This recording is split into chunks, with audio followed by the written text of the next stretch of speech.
so far so good. So far we have heard from country reports, presentations by Germany, Austria, Finland, and Slovenia, who all looked at mainstreaming of far-right online radicalization, concentrating on more organized forms of far-right media objects and their command sphere. From the UK, we embraced another different type of approach, and we chose everyday radicalization perspective and focused on only one newer platform, that's TikTok. We also have another co-author on this report, that's Isabel Holmes. So today we are going to present the two of us, myself and Nelli. Next slide. So I'm not going to talk too much about the general reason why we focus on the visual images, because I think I've and other partners already talked about them. I'm going to talk about why we chose TikTok, because TikTok, different from probably other more legacy social media platforms, embraces a user and creator first strategy. And this means that it, in a way, prioritizes the quantity and spreads actually virality of user generated content over actually moderation of content. And they somehow, I mean, it's a strong word, but they disregard online ethical issues probably more than other legacy platforms.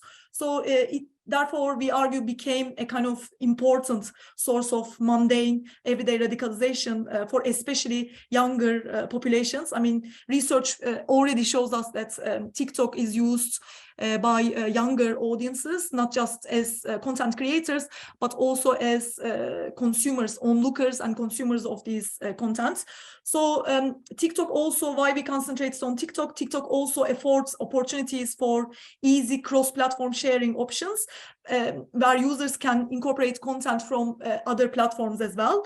It's For You, it's feed called For You, for those of you who are not using it, which is unique to each personal user, probably similar to other platforms, but in a way even more appealing. It also provides recommendations based on the interests of users and their history calculated by past engagement with the videos, hashtags, and trends. To be honest, when I was conducting this research, I've looked at these videos and TikTok thinks I'm a far-right user. Therefore, I'm constantly still on my accounts bombarded by far-right TikTok videos. So to cut it a little bit short, to move to more far right, why we focused on far right. Next slide. So I'm not going to go into like new types of activism flourished on TikTok, like lip sync activism, because you know, that's really important, but I'm not going to talk about it a lot, because we are going to talk about this in the analysis as well. The next slide. I want to talk more about why we chose far right, to focus on far right in the UK. So we focused on far right UK, and we dealt with this on our various reports along with my colleague Nelli Ferenczi, that we argue that the official discourse on Islamist violence, Islamist terrorist violence in the UK for 2 decades actually have underestimated the severity and growth of far-right extremism, and it actually presented far-right kind of extremism as a tiny subculture. But we argue that not just you know, really prominent far-right groups flourished and exploited social media platforms like these far-right groups, such as Britain First, For Britain, BNP, but also other youth groups, you know, organized youth groups are really using prominently social media platforms in the UK. We wanted to look at still ordinary types of far-right activism. We particularly focused on the so-called content creation on TikTok following the Brexit vote and following the so-called refugee crisis. And just like other report presentations so far, we also in our report, the report started with an emphasis of how the tabloid newspapers actually were really expressing similar narratives and similar discourses, similar to the, the seemingly subcultural content created by ordinary or organized far-right users.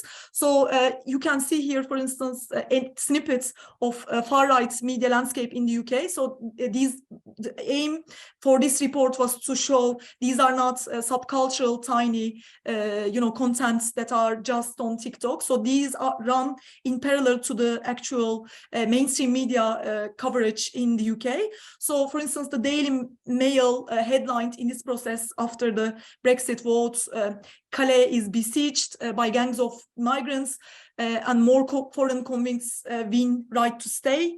And always there is this moral panics of, Britain opening door to asylum seekers, which obviously is a persistent issue. And nowadays, with Beaverman's and Rishi Sunak's recent decisions of stop the boats, we see how far-right threat is not just a tiny subculture in the UK, but it's the mainstream, it's the most important type of policymaking in today's Britain. Next slide. So to kind of cut it short and talk about our methodology, we followed macro to micro digital and discursive methods. We first identified the most important far-right hashtags in the UK. So we first of all identified Defend Britain and Generation Identity, similar to Miriam's presentation, which also identified generation identity. And similarly, this became a really important hashtag in the UK as well, along with Defend Britain. And we realized on the go, although TikTok prioritizes the quantity and the content, they still run a form of, content moderation. And in the meantime, we realized that these hashtags were banned by TikTok. We then identified other hashtags evoking a similar sense of far-right radicalization. And here, the numbers of views from 2021, we didn't renew these numbers of views. We cut them at the moment of writing this report. So at that moment, my point is, the number of views now probably, twice as much or something now. So these were from 2021. So it shows the prominence of these hashtags. So only on Twitter, these are consumed by tens of millions of users. And then we identified Rule Britannia. And this led us to individual users, because our aim wasn't to identify categories, do topic modeling or something using these hashtags, but we identified some of the most prominent users. And once we identified some of the users, we also start to identify sub-hashtags that were prominent on TikTok sphere that relied on far-right messages and far-right meaning making. And we argue that these hashtags represent, and these users that we identified through these hashtags represent the overall far-right ecosystem, media ecosystem in the UK. Next slide. So we chose 4 main videos, TikTok videos that have at least 30K views at that point.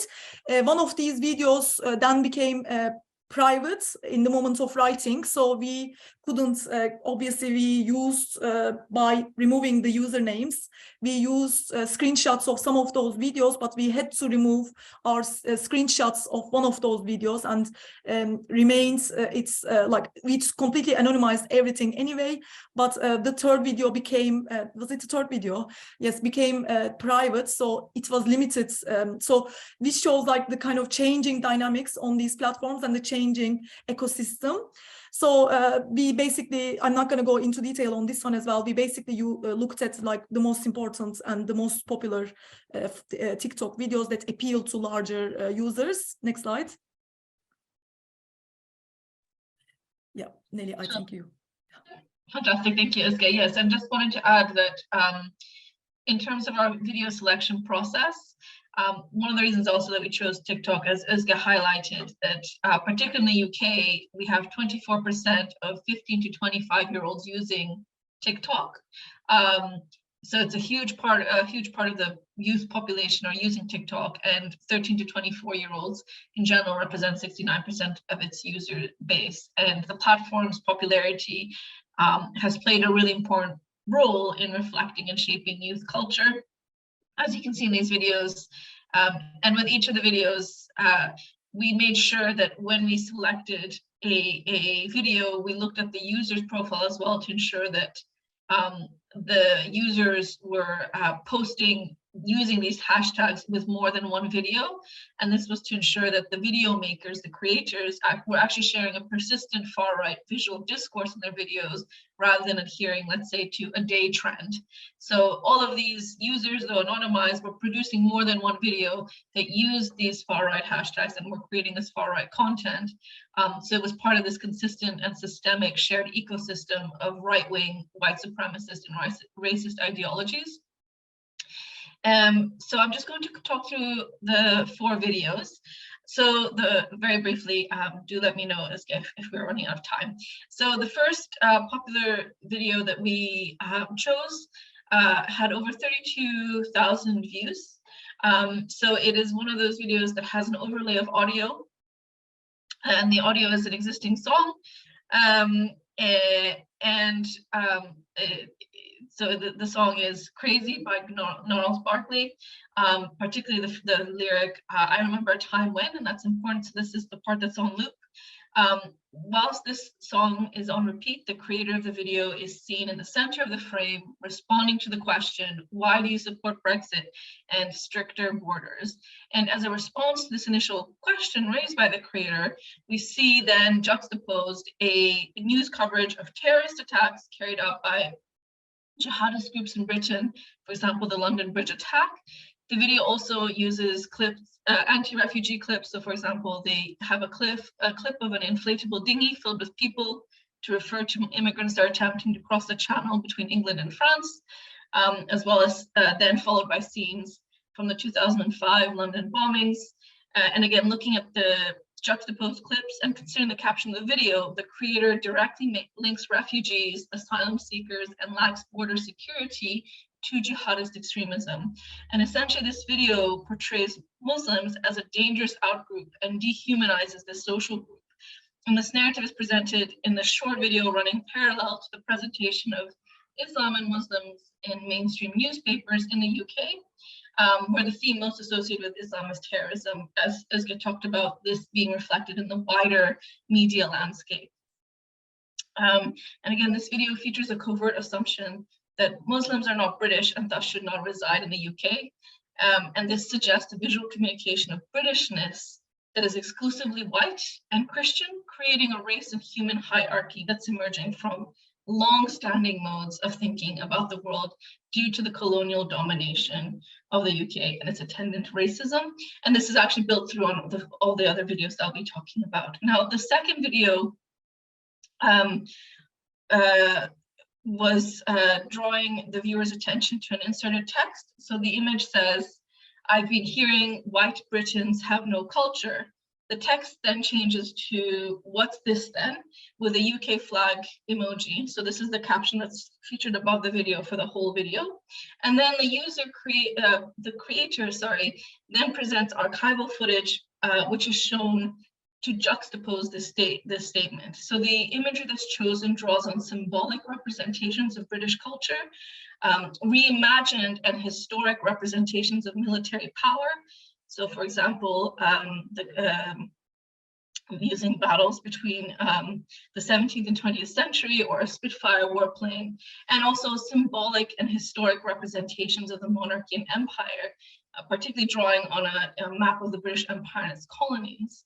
Now, the prevalent themes from the archival footage that is used in this video, so all of the footage is archival, it's not created by the user, taps into notions of this collective white British identity. And these collective identities are shared with groups. These social identities we know that social identities provide humans with a sense of belonging and meaning and social support. And so this video is drawing on this collective shared notion of identity. And taken together with the visual imagery that showcases this military footage and themes, this video represents a reaction to perceived symbolic threat to specifically white British culture, for example, through the erasure of cultural values and norms implied by this video.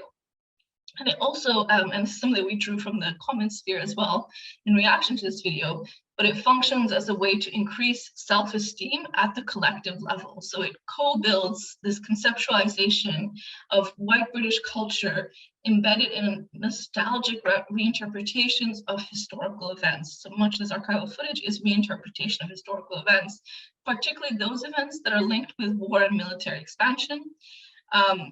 And this reliance on historical power encourages this adoption into contemporary identity now as well. And I just wanted to finish with one theme from the second video before I move on. You also, because it's related to the third, both the third video and actually the last video as well, the fourth video. But what we also see in this video is a whitewashing of the impact of British colonialism and actually repositioning it as a positive influence. And this is something that's particular to the UK that we found in all our videos. So again, this was achieved through portrayal of military footage, but also overtly addressed through two images. So the first image in this video is the world map of the British Empire. And this map is then used to reinforce white British identity as colonizers and effectively reflecting the belief that these inherent group hierarchies as a result of colonization not only exist, but that they should continue to exist and continue to be exemplified. And this depiction aims to elicit national pride and recoup this sense of a lost identity of white British culture. Now, the third video just is more direct, more overt in terms of relying back on the, or drawing on this nostalgic reinterpretation of colonialism.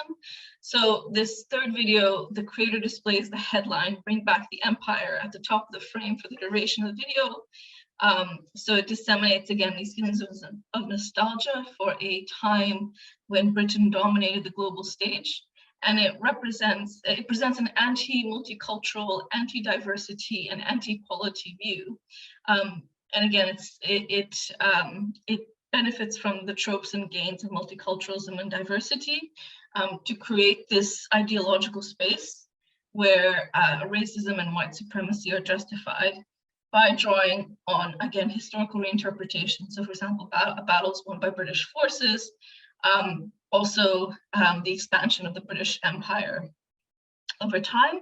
And this map, so what I want to draw one particular example, the video presents a continent of Africa, and you see the expansion of the British territory over time, overlaid with a lyric from the song, which is "What's mine? I take what's mine, then take some more." Again, further emphasizing the this notion of a collective identity and this positive aspect of the British Empire and colonialism. And now the fourth video, which you can actually see an example in the very bottom of the slides. This video was one of the only videos that we analyzed that used existing audio footage from a speech. And again, this video was actually reposted. So we know that this user at some point was either banned and then reposted the same video, because in the comments of the video, it stated that I'll try posting this again.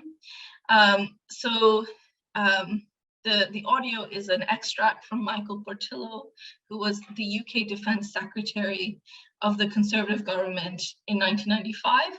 He made a speech at the Conservative Party conference, which was characterized as being anti-European, anti-EU, and militaristic in its stance.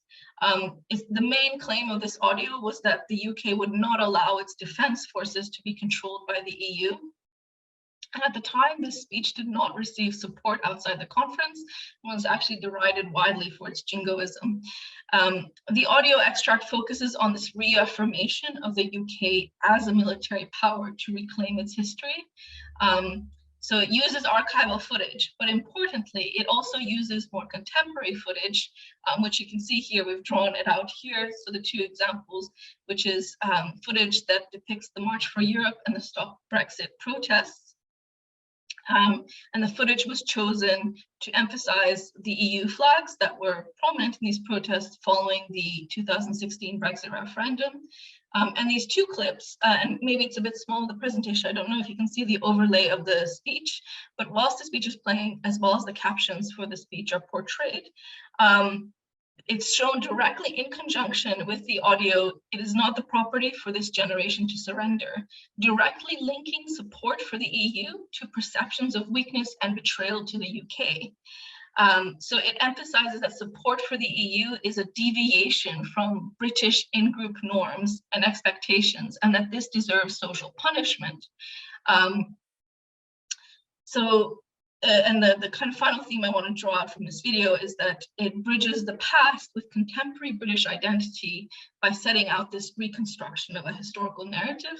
So again, it draws on footage that was presenting the British Empire. It also covertly rewrites perception of the UK as a colonial power in a positive frame.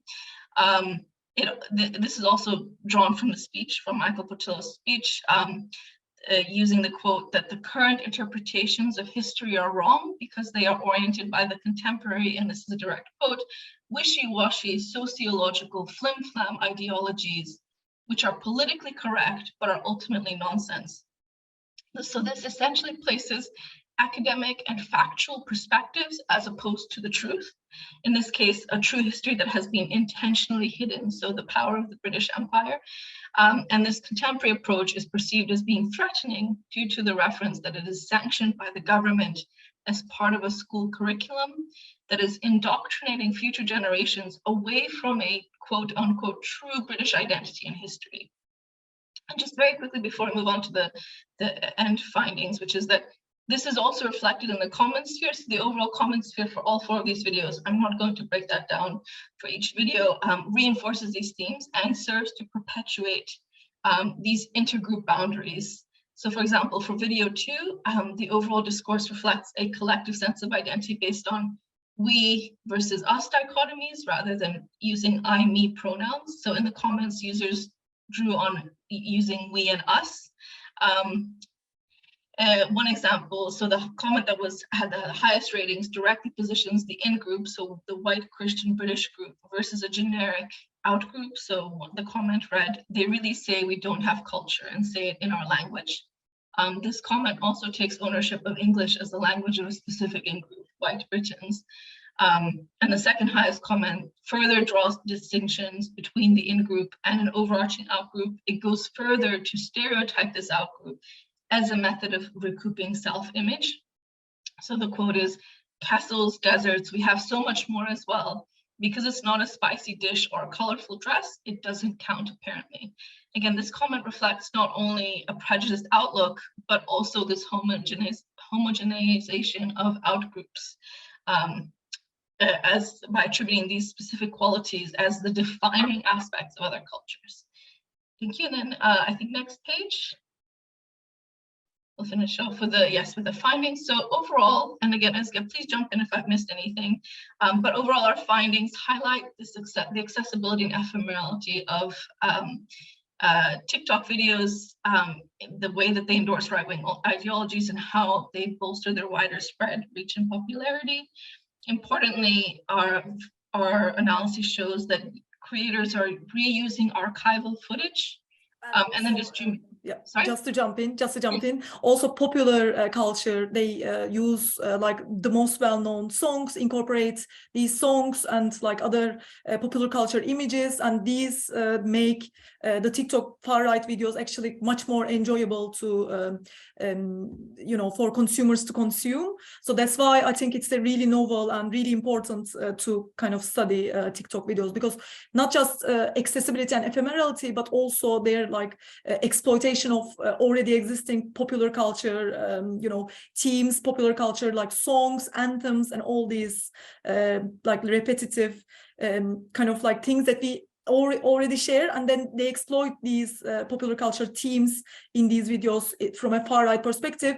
But if you do not know the kind of message, or if you do not consider yourself as directly political orienting, you might not even realize that these are actually really far right kind of videos and ideas. So that's why the youth kind of appeal is really important through these popular culture ideas and images and sounds.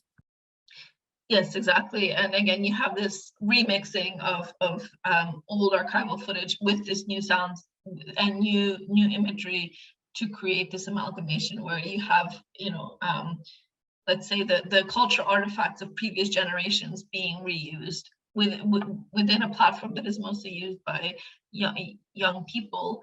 And that just comes to our final sort of analysis, interpretation of the findings, which is that the popularity of the anti-immigration neo-colonial videos on TikTok, which these were a select for. There were a lot that we originally looked at in our systematic review of the existing videos, is likely to be evidence that white supremacist and colonialist views are still prevalent across British younger generations. And although the Brexit vote and anti-immigration agendas and other forms of isolationism and racism have commonly been attributed to older generations, actually our findings support some more recent findings that show that actually for younger generations, the targets of prejudice may have shifted as well in a British younger generation, with similar levels of prejudice for immigrant social groups in the 18 to 34 age group compared to older generations. And I think that's it from me. And Ozge, if you wanted to add anything to finalize. Not really. Thank you so much.